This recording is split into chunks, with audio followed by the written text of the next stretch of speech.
Hey, how's it going? So today I got KTM 350 XCF. Customer states he was having some rough running issues when he was out on the trail last time. Let's see what this fuel pressure is looking like here.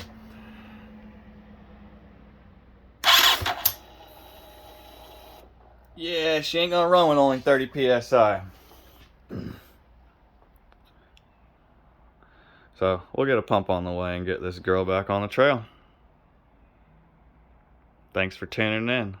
Like, comment, and subscribe.